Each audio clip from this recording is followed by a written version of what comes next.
今日介紹嘅 BSA 嘅 USB-C 嘅 DAC。Like、share 同埋 comment， 要更多原動力拍片，要需要更多人嘅支持同埋訂閱。咁 BSA Audio 咧，通常都係會比較係出啲大眾化、CP 值比較高嘅產品啦。而今次咧，佢出咗隻 BSA 嘅 Type C 嘅唔需要插電嘅 DAC， 咁200零蚊嘅價錢，適合大家咧有budget所限制，又想用盡budget所限嘅，有買得高 quality 嘅咧，咁呢隻係不二之選啦。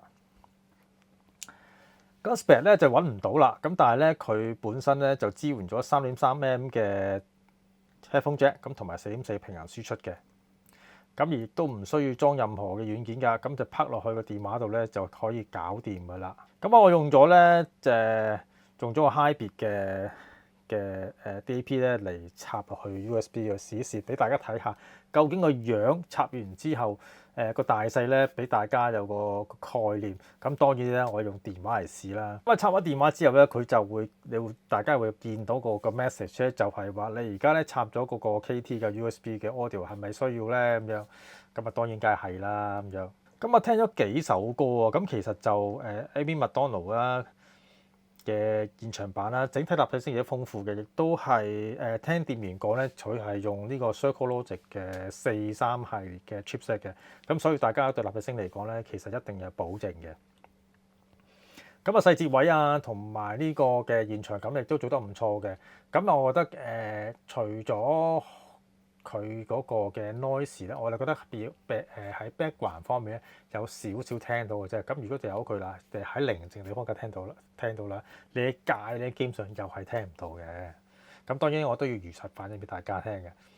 咁我試咗好幾首歌裏邊嘅聲效嘅。咁最近就聽咗呢隻久保田利伸嘅歌曲啦。咁整體嘅立體聲好相當之豐富嘅。咁真係好貼切咧 Circle Logic 嗰個43系嘅立體聲嘅解碼，亦都係做得唔錯嘅。咁立體聲方面又試咗啦，咁但係其他細節位又點樣咧咁樣？咁聲方面咧，我就覺得佢係亦都唔錯，即係大細聲咧，亦都係足夠有餘嘅。咁聽下 Kenny Jive 嘅正常版啦，整體立體聲豐富，同埋細節位亦都聽得到嘅。亦都聽得到啲背景嘅寧靜聲咧，譬如話啲現場觀眾聲嘅微弱聲線咧，亦都係分析都唔錯嘅。咁再聽聽呢個嘅 Lady Gaga 嘅歌啦，整體嗰個嘅營造感亦都係唔錯啊。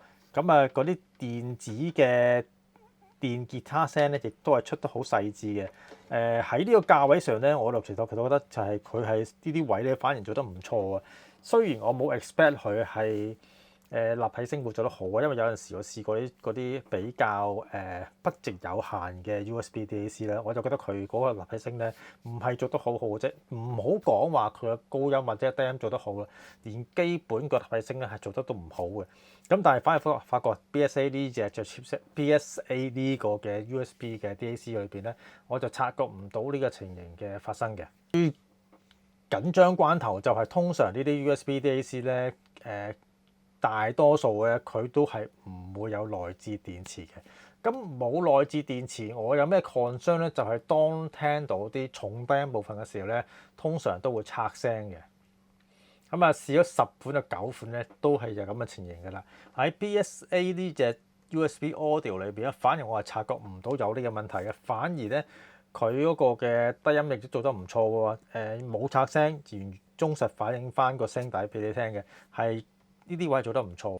咁鋼琴聲方面啊，高頻方面亦都係冇問題嘅。你話好分析力高咧，就對唔住啦。呢個價位嚟講，其實佢真係交足貨啦。只不過就係話，如果你話好針對性，我要聽到細緻位嘅咧，佢聽到嘅。不過係咪係 high res 嗰種咧？對唔住就唔係咯。咁但係如果你話喺呢個 budget 裏邊攞到咁多嘅 quality 嘅好處嘅話咧，其實呢個價位咧，我覺得絕對係對得起呢件嘅產品嘅。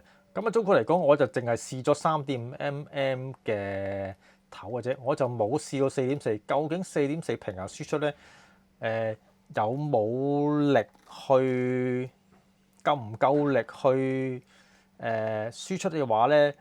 我猜想啦嚇，猜想因為3.5mm咧，佢都做得係唔錯嘅。誤差角度係低音部分咧，咁需要咁大嘅電流輸出咧，佢都係做得到嘅。反而我覺得我就唔會懷疑到4.4嘅效果啦。咁但係咧就係話唯一察覺到佢有個嘅不足啦嚇，即係凡事冇理由讚到美輪美奐十全十美嘅。佢嘅不足之處咧就係人聲咧係比較單薄少少嘅，同埋佢嗰個嘅背景聲咧有啲咁多嘅聽到咧就係有啲noise 嘅。咁但係你話係咪好嘈嘅環境之下聽得到咧？對唔住，唔係。但係調翻轉就係話你好寧靜嘅時候咧，你真係好專心一致嘅聽嘅時候先聽得到嘅啫，呢啲噪底嘅啫。咁但係影唔影響聽感咧？喺街方面咧，我絕對覺得咧你係聽唔到嘅。